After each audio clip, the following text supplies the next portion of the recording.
to turn now to the scallops, and what I'm going to do is detach the muscle that scallops use to connect to the shells.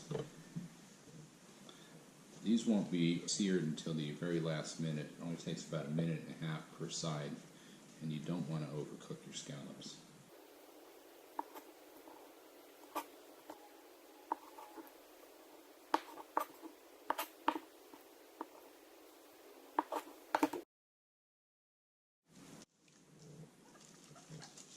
Let's turn now to the collard greens, and I've got about 6 bunches here.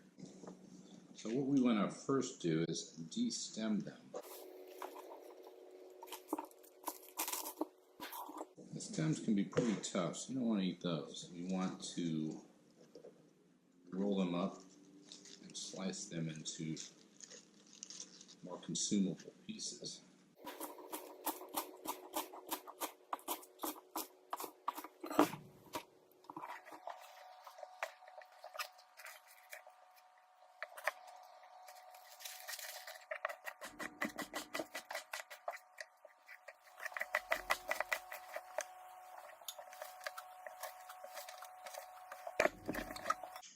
Continuing on now with the collard greens, we've already chopped the onions, so now we're going to slice up the bacon in 1/4-inch strips, and those will be mixed in with the onions.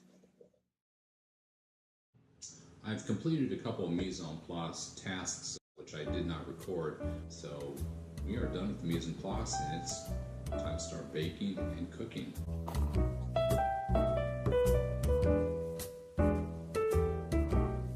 Now it's time to deal with the bread. Alright, you can see how much the dough has risen since we've had it in there, and we're going to want to try to be as gentle as we can here with this.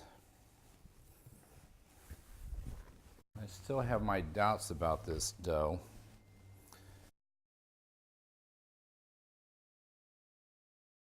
But, you know, I think this might work. We're going to cut this into 3 parts, and we're going to make batards out of it. And that is a preliminary shape for the baguettes.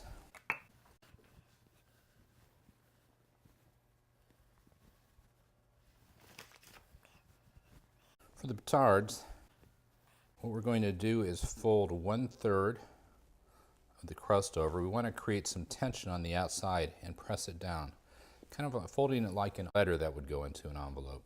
Then we fold 1/3 from the other side. Do the same thing. And we have a sealed off batard, which we're going to let relax, and we'll shape into a baguette.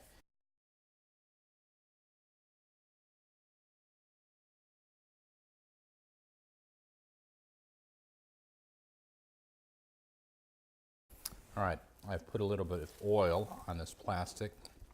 We're going to cover it for 5 minutes to let the gluten relax before we stretch them out into baguettes. Okay, the batards have rested. Now we will form the baguettes. And we're going to start by lifting these up, and we're going to crease them in the middle and roll it over. And again, what we're trying to do is create tension on the surface of this.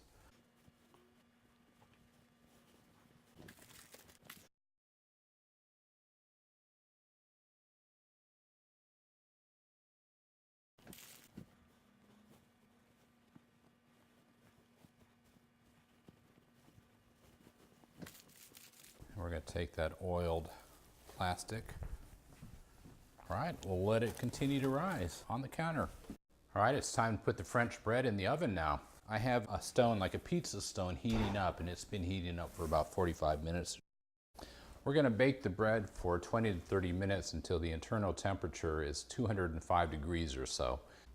I've used a manual steam baking method, which doesn't appear in this time-lapse sequence, but I'll explain in a future video. Okay, the bread looks, smells, and feels just right, but I won't know for sure until I bite into a piece. It's time now to make the lobsters. These have been in the freezer for about 20 minutes. And that dispatches them. You will see some residual reflex movement.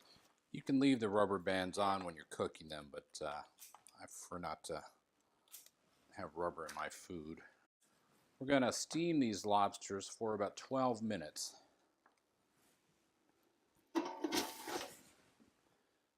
Google, give me a 12-minute timer. 12 minutes, starting now. That's how the lobsters look. And smell after 12 minutes of steaming. I'll let them cool enough to handle. The lobsters had a chance to cool down a bit. So what we're going to do now is remove the meat from the shells and the claws.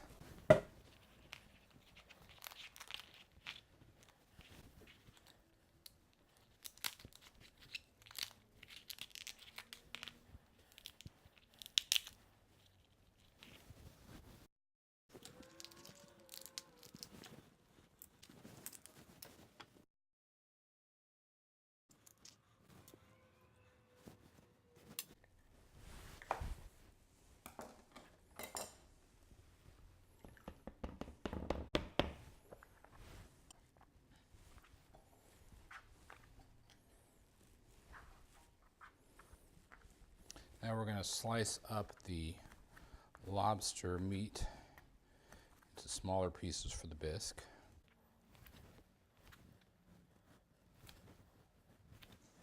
We're going to take all the leftover shells and lobster bits, chop them up, and heat some olive oil.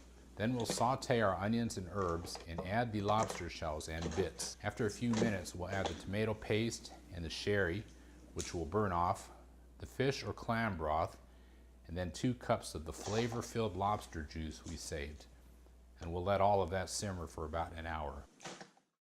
Now we've just finished simmering the lobster bits and the broth. We're going to filter it back into the pot.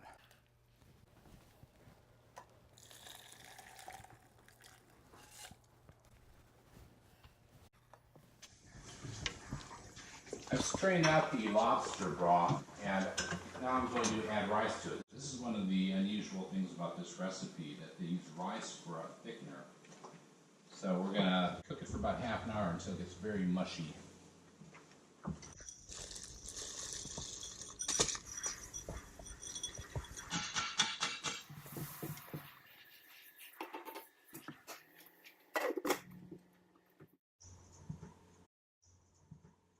Ah, company. Well, they're certainly punctual. My son is performing the inspection duties. What is she doing? You're presenting bourbon, not a virgin daiquiri. At least the bourbon passes muster. Oh, sweet mother of pearl.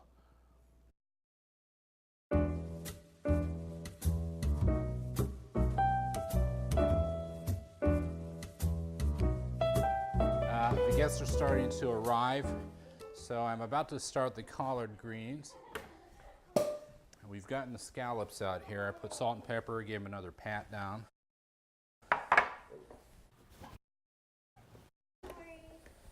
And we're putting in about 4 tablespoons of butter and about the same of olive oil. That'll be for the scallops.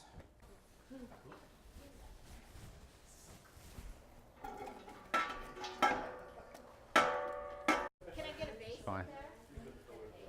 Yeah, you can get a vase. Oh, here we go. Ready? You're up. Let's hope these two preserve a modicum of dignity and aplomb.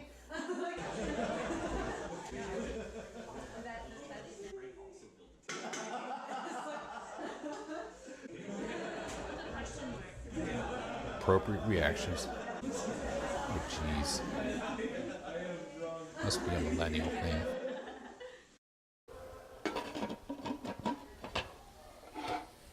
The rice is not quite mushy enough. All right, the rice is mushy, so we're going to go ahead and strain it through.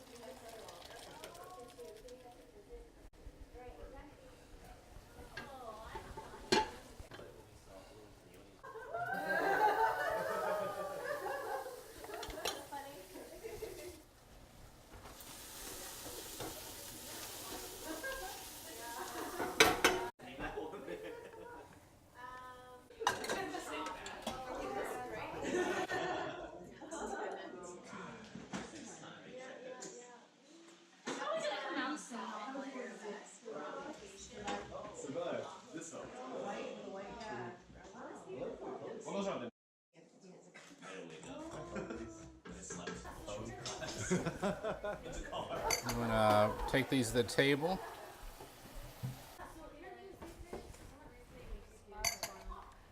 All right, the bisque is being served. The collard greens are staying warm. And I have yet to make the scallops. Everything else is set.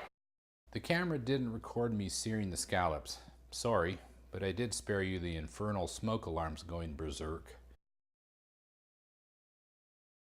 We're gonna have the Tres Leches cake now. The glaze didn't harden as much as I wanted to. It should taste pretty good, but it's gonna be a little bit sloppy. And for that, I do apologize. I can't remember when I've had so much fun at a dinner party. Our guests were gregarious, witty, and interested in everything going on around them, and they displayed exceptional taste in bourbon. Their selection of identical bottles was pure coincidence, or perhaps a testament to masterful packaging by bookers. Whatever the reason, getting 2 bottles of this fine bourbon proved fortuitous. You can see the group finished off most of one after the dinner. The other will return with us to San Diego. The harvest table set the tone for a relaxed and tasteful dining experience, and the menu, even the bread, lived up to its billing. The baguette recipe was forgiving, and despite my concerns, they turned out great, and they partnered very well with the bisque, as did the cool buttery refreshment of the Chardonnay. Ah, that bisque. Silky and piquant, it was, in a word, heavenly. Our first course actually silenced the boisterous group, the only time the entire evening. The Pinot Grigio served its dish as well as the Chardonnay. Unfortunately, technical glitches prevented me from filming the searing of the scallops. The finished product had an amazing taste and texture. I also did not get any good shots of the collard greens, which, frankly, are never particularly photogenic anyway. But that sharp flavor with its undertone of smoke and peppery vinegar played off the rest of the plate nicely. The Tres Leches cake was delicious and moist, a bit too moist in fact, since the glaze didn't set properly. Next time, I'll heat the glaze at a higher temperature. But this one served its purpose honorably and tastily. And by that point in the evening, our guests didn't seem to mind a little sogginess at all. So it was a fantastic night. The only weird thing about it, well, besides this, was this guy. I don't know if he's the neighborhood's officious intermeddler, but he monitored our second set of guests all the way in. Well, it's hard to get too worked up over a creepy looking dude wearing what looked like plastic Birkenstocks. Return to your home, citizen. Nothing to see here. Listen, if during your travels you should happen to stumble upon an offering of the bourbons, don't be that guy. If you like this video, please do so officially, and hit the subscribe button if you enjoy Bourbon Dinners. I thank you for watching. Not you, creepy dude wearing Birkenstocks. You go away.